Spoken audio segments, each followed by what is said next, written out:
Hello, hello, everybody in Facebook land. This is Aurelia Davis, the educator's educator, coming to you this afternoon, this evening in Chicago. I just want to say real quick, we had a beautiful week last week, and now we're back into winter weather. But that's Chicago. What can you say? Wait around long enough, and it will change. But I'm just glad to be able to come to you this Monday evening, beginning of the week, and just basically talk to teachers. Teachers, you are winding up. You're winding up. You're getting ready to close out the year, and I believe that sometimes you're wondering, what can I do next? What's next on my list, my bucket list, if you're talking about bucket list. But before I even get into that, my name is Aurelia Davis, the educator's educator. I was a teacher in Chicago Public Schools for over 31 years, where I taught primary and early childhood, and my bachelor's degree is in early childhood, and then I have a master's degree in teacher leadership. And I'm going to give you a little information on how I came to do that, how I came to decide to do that, and as far as a master's degree. But I had like 31 years experience. I decided to retire when a good package was being given to me in 2012, and I exited in 2012.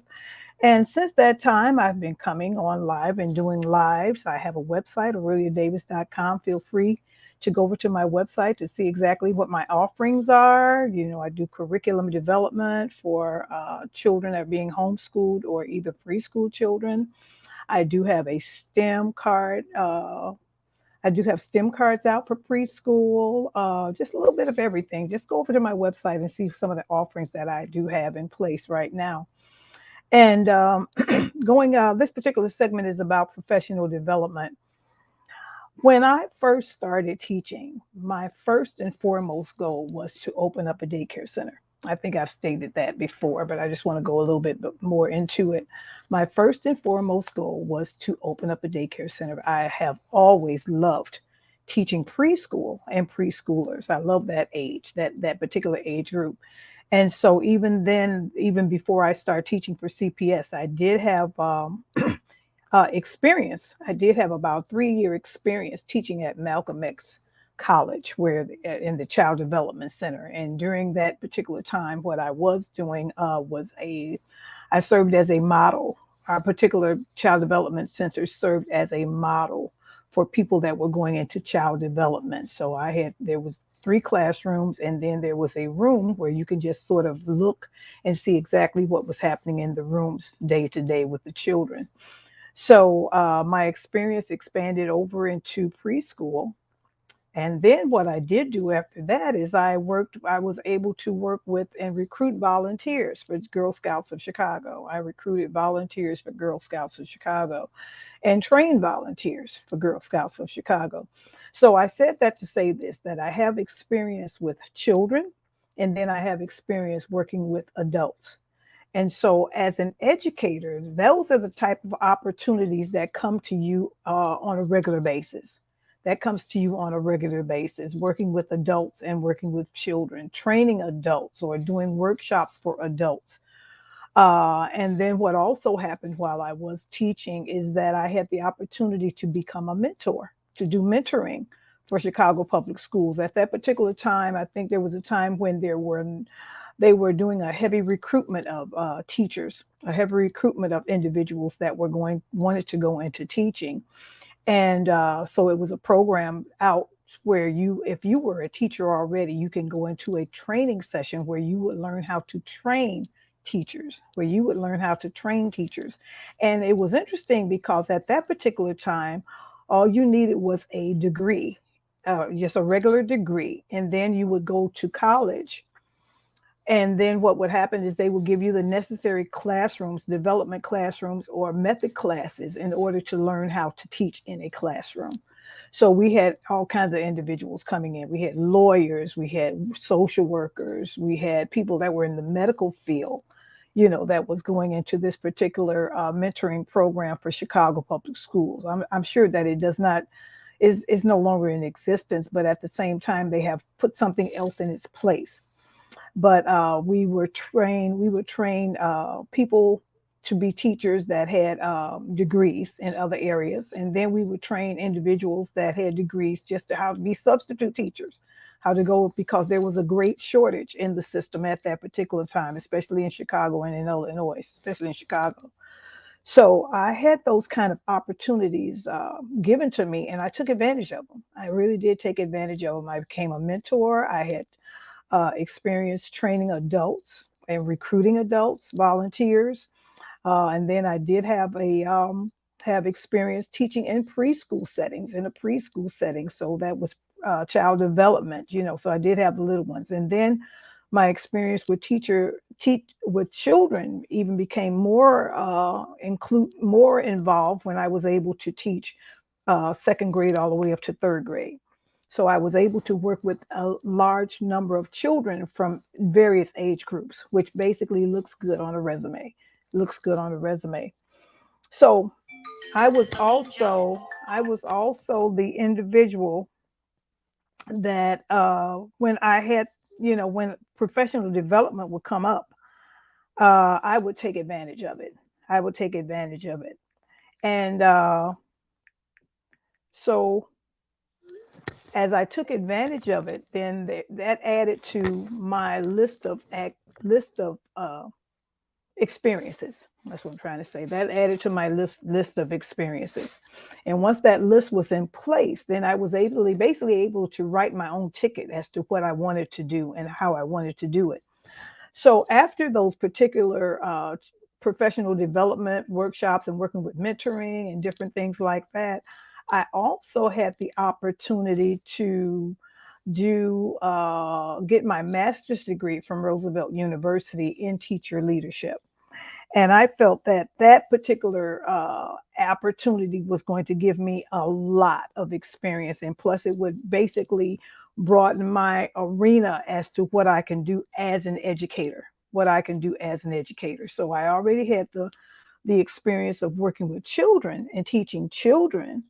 I also had the experience of mentoring adults. Hi, Cynthia Lawrence, that's my girlfriend from high school. Thanks for listening.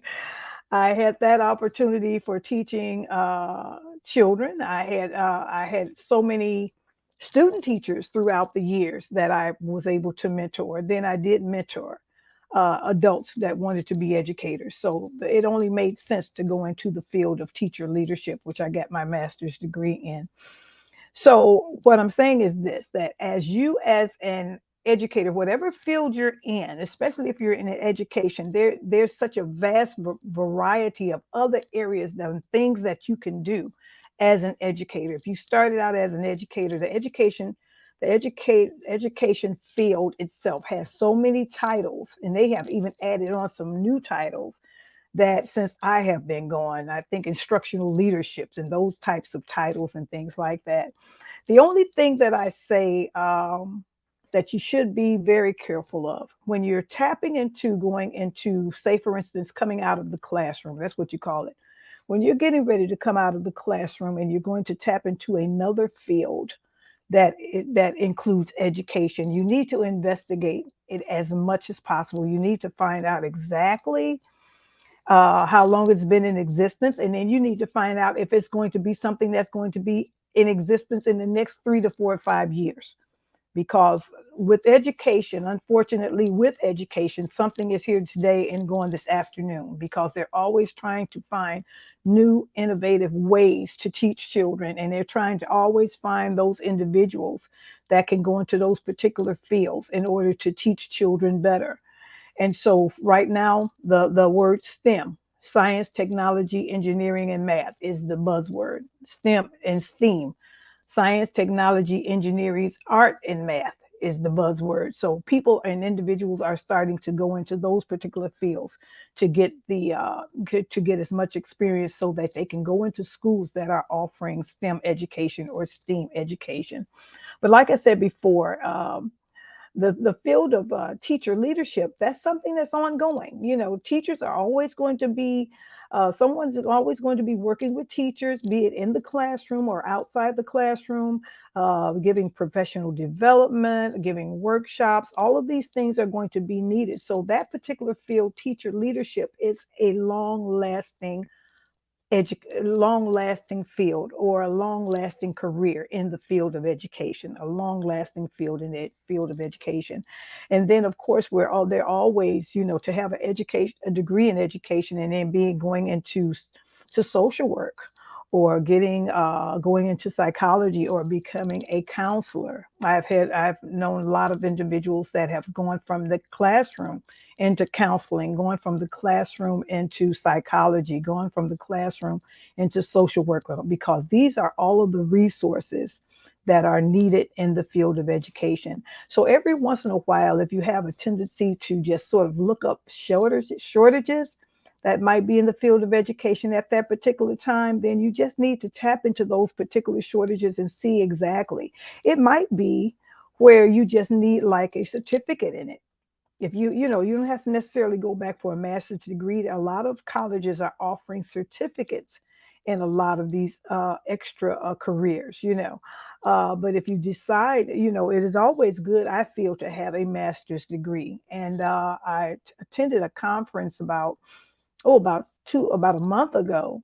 And most of the individuals that I had a booth there, and most of the individuals that I was talking to, they had master's degrees. So basically, coming out of um, a college or university now with just an education degree is not enough. They're really asking that you have a master's degree. They're also asking that you have passed the state exam to be certified. So all of those things are important. So if you have those things already in your plate, then it's not going to be a whole lot for you to go and get a certificate in, say, early childhood, a type 404 certificate. That's what my certificate is in education. But even if you want to add on intermediate, get a certificate or a specialty in intermediate education, another certificate in that. To add certificates to what you already have is very, very good. But also be very aware of all of the professional developments that are being offered at your school, being offered in your district, being offered in your city, because being able to participate in these professional developments gives you a look-see as to what is coming up and what will be happening in the near future as far as education is concerned. So during my years of teaching, what I felt is that it was something that I wanted to do. I wanted to see exactly what's beyond the classroom door. That's the way I look at it. What's beyond the classroom door? But I have one thing to tell you. I never had the desire to be a principal or a AP. I don't know what it was with that, but I never had the desire to be an AP or a principal. And it's nothing wrong with that, because those individuals are very, very important in that building also. I have known some fantastic principals. I've known some fantastic assistant principals, and they have been very, very, they have been tremendous in my life as far as helping me decide what I wanted to do. And because of them, that's why I'm doing what I'm doing today. So think about it. The summer is coming up, and if this would be the perfect time for you as an educator to start looking and seeing what's beyond the classroom. What's beyond the classroom? What are areas in education that aren't being filled at this time? Where are there vacancies in the field of education where I can possibly tap into? Because being in the classroom is good. But at the same time, if you can broaden your horizon beyond the classroom, that makes it even better.